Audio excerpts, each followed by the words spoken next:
APPSC commission తరఫున సెక్రటరీగా కొన్ని విషయాల మీద స్పందిద్దామని ఈ ప్రెస్ మీట్కి మిమ్మల్ని అందరినీ పిలవడం జరిగింది. వచ్చిన అందరికీ ధన్యవాదాలు. గత వారంలో గ్రూప్ 1కి సంబంధించి హైకోర్టు నుండి జడ్జ్మెంట్ వచ్చింది. ఆ జడ్జ్మెంట్లో వాళ్ళు ఏపీపీఎస్సీ డిజిటల్ ఇవాల్యుయేషన్ కాదు, మళ్ళీ మాన్యువల్ ఇవాల్యుయేషన్ చేయించి 3 నెలల్లో మళ్ళీ రిజల్ట్స్ ఇవ్వమని చెప్పడం జరిగింది. ఆ హైకోర్టు తీర్పుని మేము గౌరవిస్తూ అదేవిధంగా మాన్యువల్ ఇవాల్యుయేషన్తో వెళ్దామని కమిషన్ నిర్ణయం తీసుకుంది. దీనికి 2-3 కారణాలు. ఒకటి, ఏపీ హైకోర్టు ఆనరబుల్ జడ్జ్ గారు కూడా డిజిటల్ ఇవాల్యుయేషన్ పద్ధతితో వాళ్ళు ఏమీ తప్పుపట్టలేదు. బట్ మీరు నోటిఫికేషన్ ఇచ్చిన విధానము, దాని తర్వాత మార్చిన విధానము, అది ప్రొసీజర్ కొంచెం ప్రాపర్గా లేదు కాబట్టి మీరు ఈ విధంగా చేస్తే బాగుంటుంది అని వాళ్ళు చెప్పడం జరిగింది. మేము ఆ తీర్పుతో గౌరవిస్తూ మేము ఆ విధంగా ముందరికి వెళ్ళడానికి నిర్ణయించుకున్నాం. సో డిజిటల్ ఇవాల్యుయేషన్లో ఆల్రెడీ 2 సార్లు చేయడం జరిగింది. ఇది ఇంకొకసారి చేయడంతో ఇది ఆల్మోస్ట్ 3 సార్లు చేయడం జరుగుతుంది. దీంట్లో ఆల్రెడీ డిజిటల్ ఇవాల్యుయేషన్లో సెలెక్ట్ అయిన వాళ్ళు కొంచెం వాళ్ళకి డిసప్పాయింట్మెంట్ ఉండొచ్చు. బట్ హైకోర్టు తీర్పును గౌరవిస్తూ మనం వెళ్ళాలి. మాకు పూర్తి నమ్మకం ఉంది డిజిటల్ ఇవాల్యుయేషన్ చాలా ట్రాన్స్పరెంట్గా జరిగిందని.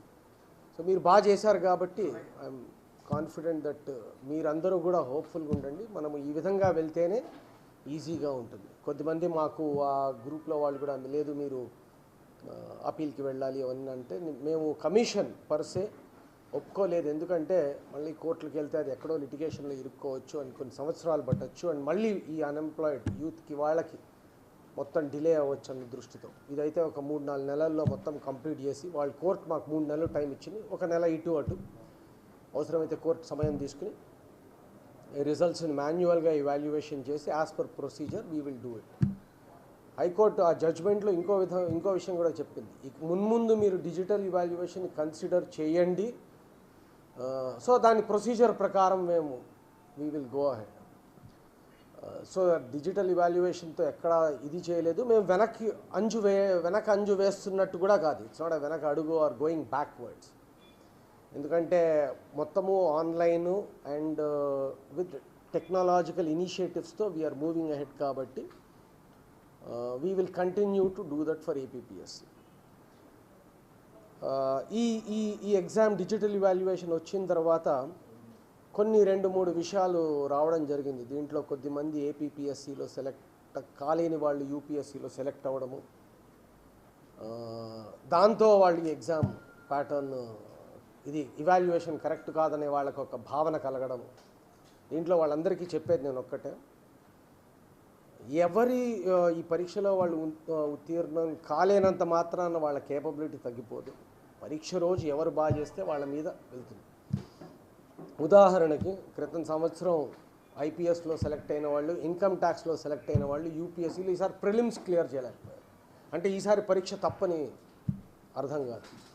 సో ఇది మన దృక్పథంతో చూడాలి. And we really want to ట్రాన్స్పరెంట్గా చేయాలనే ఉద్దేశంతోనే మేము ఆన్లైన్ వాళ్ళందరితో కొలాబరేట్ చేయడం జరిగింది. గత సంవత్సరం కోవిడ్ కాలం నుండి మేము కంటిన్యూస్గా ఏపీపీఎస్సీ నోటిఫికేషన్స్ అన్ని ఎగ్జామ్స్ చేయడం జరిగింది. ఏ ఒక్క ఎగ్జామ్లోనూ ఎవరూ కూడా ఒక తప్పు పట్టే అవకాశం కల్పించకుండా మేము ఎగ్జామ్స్ చేశాము. ఆల్మోస్ట్ మీకు I just want to tell you 32 notifications issue చేస్తే వాటిల్లో 30+2 మేము రిజల్ట్స్ డిక్లేర్ చేయడం జరిగింది. ఒక పాలిటెక్నిక్ లెక్చరర్స్ మేము రెడీగా ఉన్నాము, బట్ కోర్ట్ కేసు ఉండడం వల్ల అక్కడ ఆ డిపార్ట్మెంటల్ ఎంప్లాయీస్ వెళ్ళడం వల్ల అది పక్కన పెట్టడం వల్ల అది ఆగింది. రెండోది గ్రూప్ 1 ఇప్పుడు ఆగింది. అంటే మొత్తం 4000 వేకెన్సీలు ఉండగా గత 18 నెలల కాలంలో 3000 వేకెన్సీస్కి రిజల్ట్స్ ఫిల్ చేస్తూ చేయడం జరిగింది.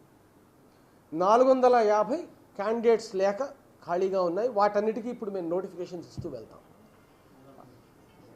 550 ఏమో కోర్టు కేసుల వల్ల ఆగింది. వాటిని కూడా పరిష్కరించడానికి మా వైపు నుండి ప్రయత్నం జరుగుతోంది. డిపార్ట్మెంట్లను కూడా మేము రిక్వెస్ట్ చేస్తాం.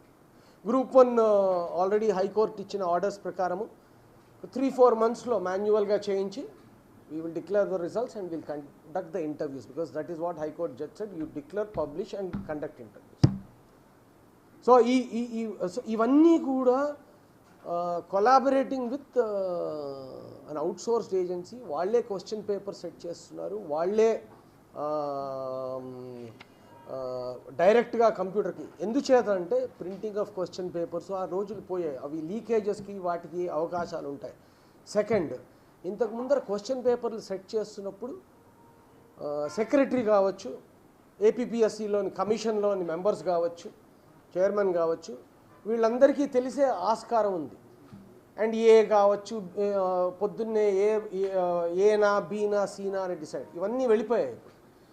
అది ఎక్కడో సెట్ చేస్తారు, ఎటో వస్తాయి, డైరెక్ట్గా ఆన్లైన్ మీద కంప్యూటర్ మీదకి వస్తుంది మల్టిపుల్ చాయిస్ అయితే. అదే గ్రూప్ 1 రిటర్న్ అయితే మొన్న మీరు చూసినట్టు ట్యాబ్లెట్ మీదకి డైరెక్ట్గా వస్తుంది. So it's a great technological initiative. దాంతో ఏంటి, printing of question papers, leakages ఇవన్నీ కూడా మనము అరికట్టగలుగుతున్నాం. దీంట్లో cost is involved is high, but transparency, accountability and fairness is far more higher. So మేము ఎప్పుడైతే ఈ ట్యాబ్లెట్ పెట్టి ఫస్ట్ టైం చేశామో, అది కూడా నోటిఫికేషన్లో లేదు, బట్ దాన్ని అందరూ స్వాగతించారు అండ్ వాళ్ళకు అనుకున్న విధంగానే జరగడం జరిగింది. ఈ same continuation of asking for objections, వాటిని టైం పీరియడ్స్ ఇంతకు ముందర 7 రోజులు ఇవ్వడం, 15 రోజులు ఇవ్వడం, వాటిని తగ్గించడం జరుగుతుంది. ఇవాళ కమిషన్ మీటింగ్లో నిర్ణయం తీసుకుని వాటిని కవర్ చేస్తాం. డిపార్ట్మెంటల్ ఎగ్జామ్స్లో మేము ఈ నెగిటివ్ మార్క్స్ ఎత్తేసారు కాబట్టి ఈ అబ్జెక్షన్స్ని తీసుకోవడం, క్వశ్చన్స్ బాగున్నాయా లేవా అవి ఎత్తివేయడం చేత మొన్న departmental exams just objective questions గురువారం అయిపోతే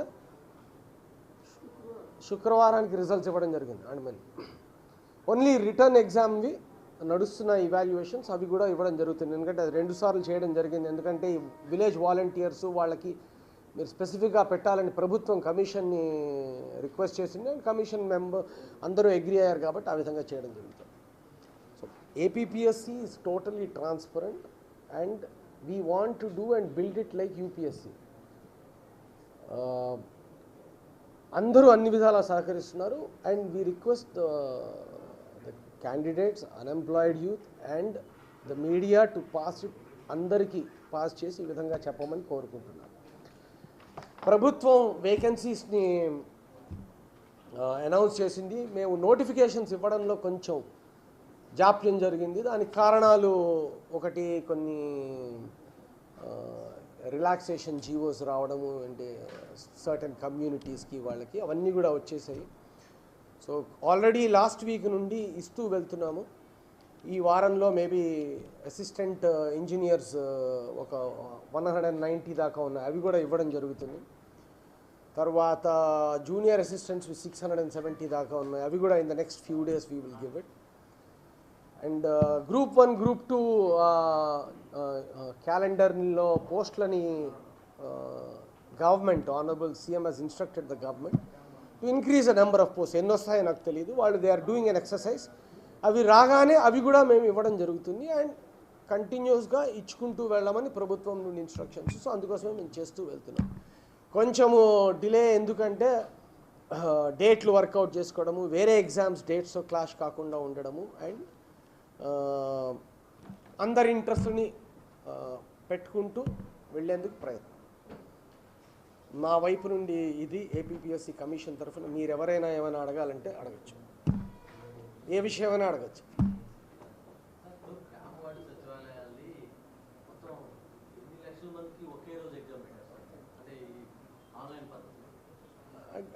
మొన్న 3 రోజుల్లో చేశాం కదా, అంటే రకరకాల డిపార్ట్మెంట్లు ఉన్నాయి. అంటే మొన్న డిపార్ట్మెంటల్ టెస్టులు మొన్న ఒకటి ఏమో అన్ని డిపార్ట్మెంట్లకి ఆగస్టులో పెట్టడం జరిగింది. ఆగస్టులో పెట్టిన తర్వాత ప్రభుత్వం వీళ్ళ ప్రొబేషన్ డిక్లేర్ చేయాలంటే వీళ్ళందరూ పాస్ కావాలని, దాంట్లో చాలామంది పాస్ కాలేదు. సో మళ్ళీ వాళ్ళకి పెట్టమని ప్రభుత్వం నుండి వాళ్ళు కమిషన్ రిక్వెస్ట్ చేశారు. We also agreed. 3 రోజుల్లో ఒక సర్వే ఎగ్జామ్ ఒక్కటి రిటర్న్, అది తప్ప మిగిలిన 3 రోజుల్లో అబ్జెక్టివ్ టెస్ట్ ఆల్మోస్ట్ అబౌట్ 50,000 దాకా 40-50 వేల మధ్యన మొన్న జరిగింది. దానికి ముందరే ఆగస్టులో చాలామంది పాస్ అయ్యారు.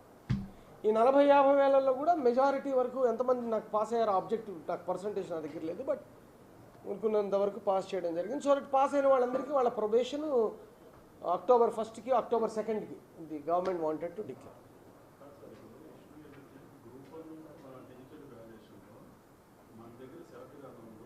బేసిస్ మీద వాళ్ళు కోర్టుకు వెళ్ళారు. కోర్టుకు వెళ్ళి దాంట్లో వాళ్ళు డిజిటల్ ఇవాల్యుయేషన్కి సంబంధించి చాలా రకరకాల వాళ్ళు ఆరోపణలు చేశారు క్యాండిడేట్స్. కోర్టు రెండే విషయాలు చెప్పింది. ఇన్ఫ్యాక్ట్ కోర్టు మీరు జడ్జిమెంట్ చదువుంటారు, నేను కూడా చదివాను. మీరు నోటిఫికేషన్లో ప్రొసీజర్స్ ఫాలో కాలేదు అంటే మేము మొదటి నుండి చెప్పుకుంటూ వస్తున్నాం. ఇది చివరిలో ఇంట్రడ్యూస్ చేయడానికి కారణం కోవిడ్ పాండమిక్ కూడా, అందుచేతే ఇంట్రడ్యూస్ చేయడం జరిగింది అని చెప్పడం జరిగింది. బట్ కోర్టు అంది లేదు, మీరు నోటిఫికేషన్ ప్రకారమే వెళ్ళండి, మాన్యువల్ చేయండి అని. ఇప్పుడు క్యాండిడేట్స్ మీరు చెప్తున్నారు కదా, క్యాండిడేట్లు సెలెక్ట్ మేము ఇక్కడ కాలేదు అక్కడే ఎంతమంది అయ్యారు? 4 అయ్యారు. నలుగురు అయ్యారని అనుకుంటున్నాను, ఎందుకంటే పేపర్లలో వచ్చిన దాన్ని బట్టి 4, 5, 10 మంది అనుకుందాం. అంటే ఇక్కడ ఇంటర్వ్యూలకు పిలవని వాళ్ళు అక్కడికి వచ్చి ఉంటారు 10, 20 నెంబర్లు మనకు ముఖ్యం కాదు. ఒక పరీక్షలో యూపీఎస్సీలో సెలెక్ట్ అయిన వాళ్ళు ఇక్కడ సెలెక్ట్ కాలేదు అంటే అది సెలెక్ట్ అవ్వాలని గ్యారంటీ ఎక్కడా లేదు. ఫస్ట్ రూల్ గుర్తుపెట్టుకోండి. ఎందుకంటే నాకు తెలుసు, నేను పరీక్షలు రాశాను, ఓకే, మీరు అందరు పరీక్షలు రాశారు. అది it does not reflect on the candidate. But as a right నేను సెలెక్ట్ కాలేదు కాబట్టి ఆ పరీక్ష ఇవాల్యుయేషన్ తప్పు అనడం కరెక్ట్ కాదనేది మా ఆర్గ్యుమెంట్. అండ్ కరెక్ట్ కూడా కాదు. ఇప్పుడు మనం స్కూల్లో కూడా తీసుకుంటే ఏ పరీక్ష అయినా, మీరు ఏ పరీక్ష అయినా తీసుకోండి, మాన్యువల్లో ఒక టీచరు ఒకరోజు కరెక్ట్ చేసింది మళ్ళీ 6 నెలల తర్వాత చేస్తే వేరే మార్కులు వేస్తారు. మీ ఓన్ స్కూల్లో కూడా దానికి ఏం లేదు. దానికి కారణం ఏంటి? క్యాండిడేట్ బ్యాడ్ అయిపోవడానికి లేదు, టీచర్ తప్పు చేశాడని కాదు. 2, ఎన్నో పరీక్షల్లో ఐఐటీలో సెలక్షన్ వస్తుంది, మన ఉస్మానియా ఇక్కడ స్టేట్ ఎంట్రన్స్లో రాదు. That doesn't mean that state entrance is a bad exam, or ఆ రోజు ఎవరు బాగా రాశారన్న బట్టి వస్తుంది. సో ఏపీపీఎస్సీలో సెలెక్ట్ అయిన వాళ్ళందరూ కూడా యూపీఎస్సీలో సెలెక్ట్ అవ్వాలని రూల్ లేదు. దానికే ఉదాహరణ ఇందాక చెప్పాను. ఇప్పుడు యూపీఎస్సీ క్రితం పరీక్షల్లో ఐఏఎస్ ఐపీఎస్ వచ్చిన వాళ్ళు మళ్ళీ వాళ్ళు పరీక్ష రాశారు. ఈసారి ఏమీ రాలేదు వాళ్ళకి, అంటే ఈసారి పరీక్ష తప్ప.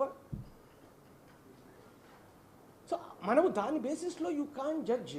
ఇప్పుడు వాళ్ళు ఏం జడ్జ్ చేస్తున్నారు? ఇవాల్యుయేషన్ని డిజిటల్లీ వీళ్ళని చేస్తున్నారు. డిజిటల్ ఇవాల్యుయేషన్లో ఏమైంది? అది మేము కోర్టుకి చాలా క్లియర్గా ఎక్స్ప్రెస్ చేశాం, మీకు అందరికి కూడా ఎక్స్ప్రెస్ చేశాం. ఆన్సర్ షీట్స్ అన్నీ వచ్చాయి, వచ్చినవి స్కాన్ అయ్యాయి. స్కాన్ అయిన తర్వాత స్కాన్ని దాన్ని స్ప్లిట్ చేస్తారు. సాఫ్ట్వేర్ ఈజ్ అవైలబుల్, చాలా హై లెవెల్. ఇదేం నేను కొత్తగా కనుక్కున్నది కాదు, ఏపీపీఎస్సీ కోసం మేము అందరం పెట్టి చేసింది కాదు. సాఫ్ట్వేర్ వెళ్తుంది డిఫరెంట్ ఇవాల్యుయేటర్స్కి. వాళ్ళు ఆ రోజుల్లో దాంట్లో ఇచ్చారు. వీళ్ళు సెలెక్ట్ కాలేదు. మేము వాళ్ళ క్యాండిడేట్ల సామర్థ్యత మీద నేను ఏమీ మాట్లాడలేదు. వాళ్ళు ఈ పరీక్ష తప్పు, ఆ ఇవాల్యుయేషన్ చేసిన విధానం తప్పనేది కరెక్ట్ కాదనేది మా పూర్తి argument. And I still hold with. How is that possible? How can you say that అంటే రేపు పొద్దున్న మాన్యువల్లో చేస్తాం మనం. మాన్యువల్లో ఇప్పుడు సెలెక్ట్ అయిన వాళ్ళల్లో కొద్దిమంది తగ్గచ్చు. సో ఇప్పుడు వీళ్ళందరూ చెప్తారా ఇది మాన్యువల్ తప్పని? Where is an end to this? So court వాటి మీదకి వెళ్ళలేదు.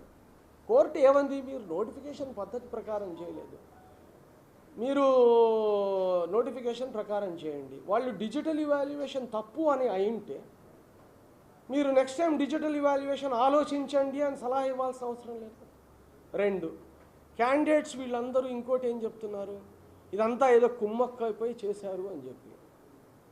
సో ఐఏఎస్ పిల్లలు ఐపీఎస్ పిల్లలు వాళ్ళే సెలెక్ట్ అయ్యారు.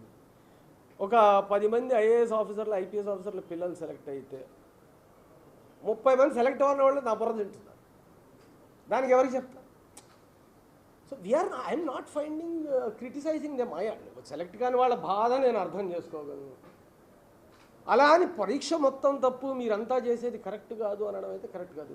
హైకోర్టు జడ్జిమెంట్లో ఎక్కడా అనలేదు. వాళ్ళు అవన్నీ అభియోగాలు పెట్టినప్పటికీ వాటి మీద ఏమీ మాట్లాడలేదు, అవన్నీ పక్కన పెట్టేసి.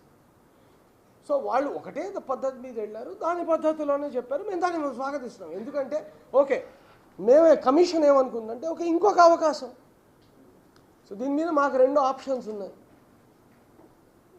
అప్పీల్కి వెళ్ళడం, మళ్ళీ అది కొన్నాళ్ళు లాగుతుంది, మళ్ళీ బై ఛాన్స్ మేము గెలిచినా వాళ్ళు గెలిచినా సుప్రీంకోర్టు వరకు వెళ్తారు. ఇది తెగని పంచాయతీ, 2 ఏళ్ళు వెనక్కి వెళ్ళిపోతుంది. సో మాన్యువల్ చేస్తాం, మాన్యువల్ రిజల్ట్స్ రేపిస్తాను. మాన్యువల్ రిజల్ట్స్ ఇచ్చిన తర్వాత ఈ 330-40 నేను ఇచ్చిన వాళ్ళల్లో సెలెక్ట్ కాలేదనుకోండి, అంటే ఇప్పుడు వాళ్ళందరూ వెళ్తారా మళ్ళీ కోర్టుకి? ఇది మాన్యువల్ కరెక్ట్ కాదు, దే హ్యావ్ రైట్ కదా మీరు చెప్పిన ప్రకారం. అయితే యూ కెనాట్. ఇప్పుడు ఐఐటీలో వాళ్ళ క్వశ్చన్ పేపర్ సెట్ చేస్తారు, చాలా అద్భుతంగా రాస్తారు చాలామంది. కోచింగ్ ఇన్స్టిట్యూట్స్లో వాళ్ళు అద్భుతంగా చేస్తారు, బట్ ఒక్కొక్కసారి సెలెక్ట్ కాదు. నాకు తెలుసు చాలామంది బ్రిలియంట్ పీపుల్ యూపీఎస్సీలో సెలెక్ట్ కాని వాళ్ళు ఉన్నారు. క్రితం సంవత్సరం ఐపీఎస్ వచ్చి ఈసారి ఏమీ రాని వాళ్ళు ఉన్నారు, ఐఏఎస్ కోసం రాసి ఏ సర్వీస్ రాలేదు వాళ్ళు. అంటే ఈ సంవత్సరం పరీక్ష అంతా వాళ్ళకి తప్ప. That is not the correct way to judge. నేను ఇన్నాళ్ళు ఎందుకు కమెంట్ చేయలేదంటే వాళ్ళ బాధ అర్థం చేసుకోగలను, I sympathise with. But that doesn't mean the entire exam process is farm. అంటే నేను సెలెక్ట్ అయితే పరీక్ష కరెక్టు, లేకపోతే తప్పు అంటే నీతో పాటే మిగిలిన వాళ్ళందరూ కూడా రాశారు కదా, వాళ్ళందరూ కూడా అంటే వాళ్ళందరూ కుమ్మక్క అయిపోయారు ఎవరితో?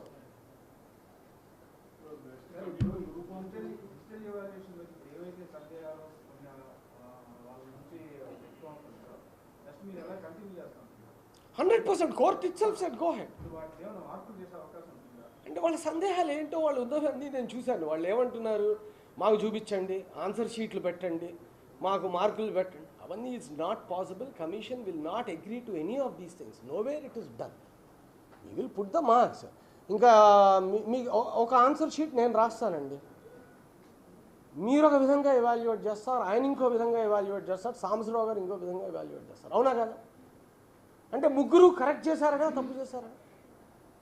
ఏది కరెక్ట్? సో ఆన్సర్ షీట్స్ పెట్టండి, మా మార్కులు చూసుకుంటాం, that is not correct. That is not appropriate, and the commission in principle also will not accept it. Where transparency vishal antara, whatever is the digital evaluation process we will explain like we have explained it to the court. We will explain it on the website.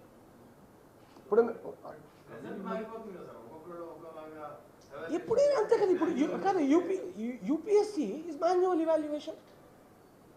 UPSC వాళ్ళు ఎవరి ద్వారా చేస్తారో వాళ్ళు normalisation process వాళ్ళు ఎవరిని పట్టించుకోరు. And that is how it should be.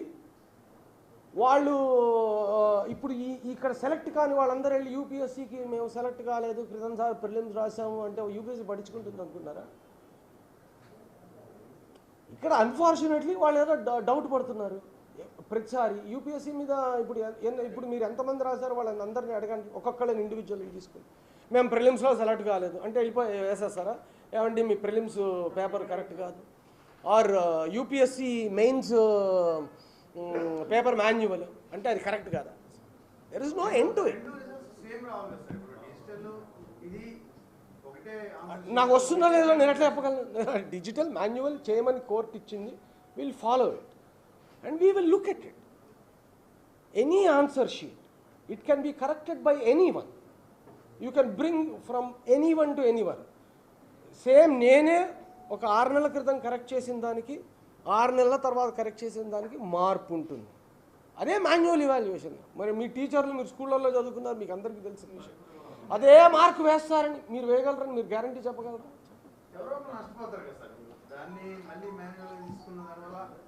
అంటే ఇప్పుడు హైకోర్టు ఆర్డర్ కాబట్టి హైకోర్టు ఆర్డర్ కాబట్టి we will go ahead with that. We will have to implement it and we will go ahead with that. And we are doing it keeping in 2 things in mind. One, the High Court judgment doesn't criticize digital evaluation. In fact, they are saying, please go ahead for digital evaluation. Okay, in fact, మీరు High Court itself recruitments లో వాళ్ళు normalization వాటికి అన్నిటికీ వెళ్ళిపోతున్నారు. So they are also progressing ahead with technology. They have not said don't do that. We will only go with digital evaluation.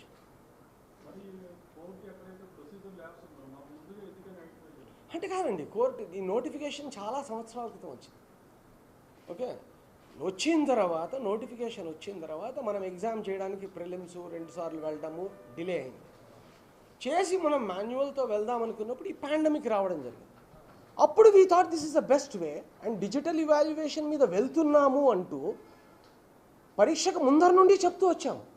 ఆ రోజు నుండికి ఏ candidate ఎవరైనా మీకు ఎవరికైనా వచ్చి మేము డిజిటల్ ఇవాల్యుయేషన్కి వ్యతిరేకం అని చెప్పారా? లేదు. ఏ రోజైతే మేము సెలెక్ట్ కాలేదో ఆ రోజు నుండి చెప్తున్నాను. అంతకుముందర ఎవరు చెప్పలే కదా. నేనేమి కొత్తగా మేము మాన్యువల్ చేస్తానని మర్నాడే మేము కమిషన్ చేసి వీ విల్ డూ డిజిటల్ అని ఎక్కడ చెప్పలేదు. We been telling we're going for digital evaluation. మీరందరూ కవర్ చేశారు, పీటీఐ కవర్ చేసింది, మొత్తం అంతా ఎక్స్ప్లెయిన్ చేశారు. ఆ రోజు ఎవ్వరూ మాట్లాడలేదు. అద్భుతం అంటూ అందరికీ. నేను సెలెక్ట్ కాలేదు కాబట్టి కొద్దిమంది ఫీల్ అయ్యి వెళ్ళారు. నేను దానికి అసలు ఈవెన్ పట్టించుకోను. ఎందుకంటే సెలెక్ట్ కాని వాళ్ళకి ఆ ఫీలింగ్స్ ఉంటాయి. They are entitled to it. I will leave it to their wisdom. Okay, I will not even get into that. But నేను సెలెక్ట్ కాకపోతే పరీక్ష తప్పు, చేసిన వాడు ఇవాల్యుయేషన్ తప్పు,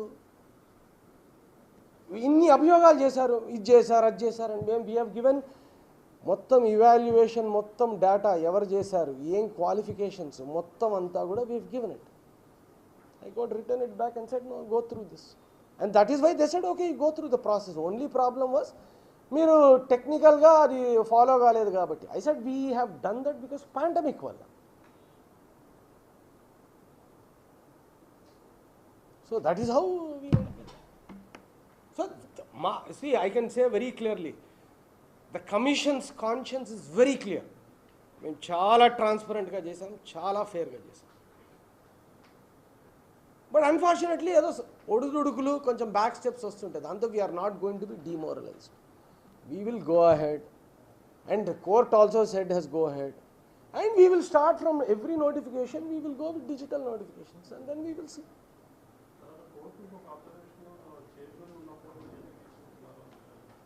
I do not wish to comment about the internal functioning of it. Okay. Court ఇచ్చింది, commission ఇంటర్నల్గా చూసుకుంది. నేను ఏ రోజు కమిషన్ ఫంక్షనింగ్ గురించి మాట్లాడాను. నేను కోర్టులో కూడా ఒక్క మాట వేయలేదు. అందరికి గుర్తుంటాను. అసలు ఎన్ని చెప్పినా కూడా నేనేం మాట్లాడలేదు. We don't want to talk about. ఎవరి విజ్ఞతకి వాళ్ళ విజ్ఞతకి వదిలేస్తాం.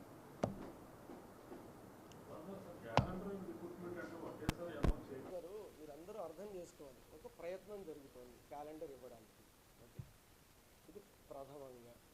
మీరేమంటున్నారంటే ఇది ఆల్మోస్ట్ ఇప్పుడే మొత్తం అంతా పర్ఫెక్ట్గా వచ్చేయాలని. 2, క్యాలెండర్ ఇచ్చి డేట్లు నేను ఇవ్వడానికి ఇబ్బంది. ఎందుకంటే 2 కారణాలు. ఇది ఆన్లైన్ ఎగ్జామ్స్ అన్నీ. ఈ ఆన్లైన్ ఎగ్జామ్స్కి సెంటర్స్ బుక్ చేసుకోవాలి. సెంటర్స్ బుక్ చేసుకోవాలంటే ఈ ఆన్లైన్ సెంటర్స్ ఎవరితో మేము కొలాబరేట్ చేస్తామో ఆ సెంటర్లు రకరకాల ఎగ్జామ్స్కి ముందరే బ్లాక్ అయి ఉంటాయి. సో ఆ డేట్లు తీసుకోకుండా ఇవ్వలేము. సో వాళ్ళు చదువుకునే వాళ్ళకంటారా, వాళ్ళు డెఫినెట్గా చదువుకుంటున్నారు, వాళ్ళకి కావాల్సిన సమయం ఇవ్వడం జరుగుతుంది. సో దాంట్లో మేము ఇది చేయలేదు. బట్ ఈ కారణాలు ప్రాక్టికల్గా ఇది అంటే ఈ భారత రాష్ట్రంలో ఇది ఒక్కటే పరీక్ష నేను చేయట్లేదు. వాళ్ళు వేరే పరీక్షలు కూడా రాస్తుంటారు. ఆ సెంటర్లు ఆల్ ఇండియా ఎగ్జామ్స్ కోసం ఉంటుంటాయి. మొన్న ఫర్ ఆల్ రీజన్స్ మొన్న జేఈ ఎగ్జామ్ చేస్తున్నప్పుడు మేము డిపార్ట్మెంటల్ ఎగ్జామ్స్ చేయాలంటే మినిస్ట్రీ ఆఫ్ హెచ్ఆర్డీ నుండి మా బ్యాచ్మేట్ ఫోన్ చేసి మీరు డిపార్ట్మెంటల్ అడ్జస్ట్ చేసుకోవాల్సి వస్తుంది అన్నాడు. ఎందుకంటే వాళ్ళు జేఈ డేట్స్తో వీ హ్యాడ్ టు అడ్జస్ట్. డేట్లు ఇచ్చి కూడా లేదా మేము చేయము, మేము పట్టించుకోమంటా. Team spirit. అందరితో కలిసి వెళ్ళాలి తప్ప నా ఇష్టం వచ్చినట్టు నేను చేసుకుంటూ వెళ్తానంటే ఎక్కడవుతుంది?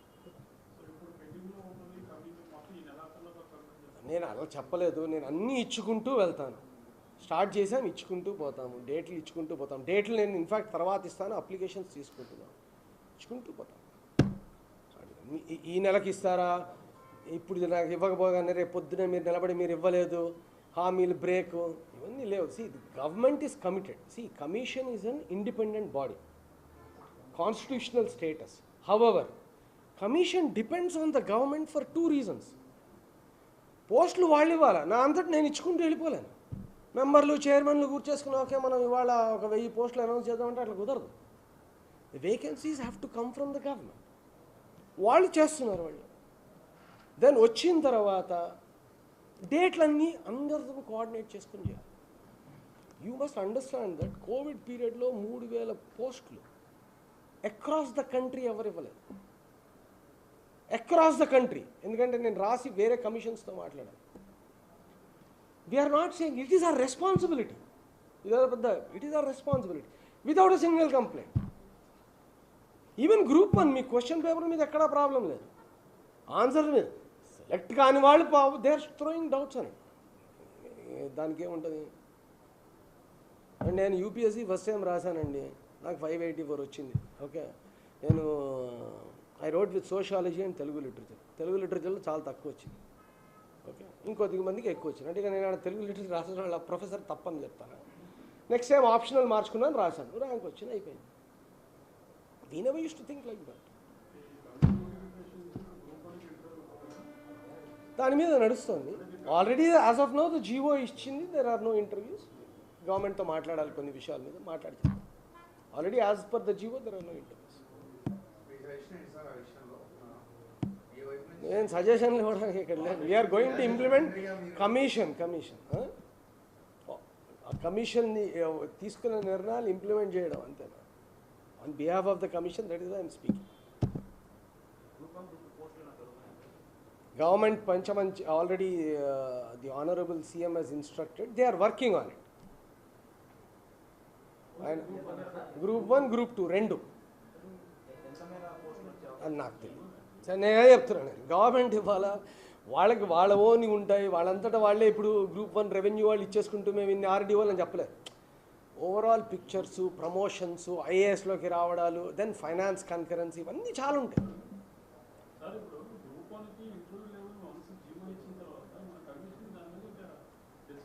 ఏం లేదు కదా, commission has no discretion. That's why I said commission is a constitutional body, but we're dependent on the government.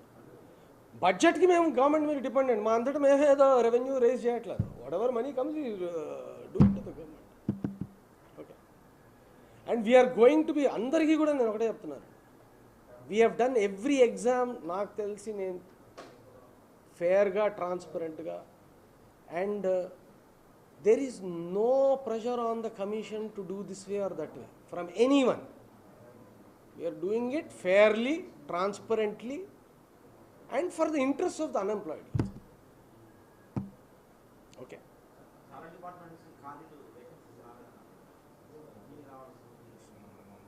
వస్తాయి అవన్నీ. నువ్వు కావాలంటే మళ్ళీ నన్ను కలిసి ఆ డీటెయిల్స్ అన్నీ తీసుకోవాలి, నేను ఇవ్వలేను. Okay, thank you all, thank you so much.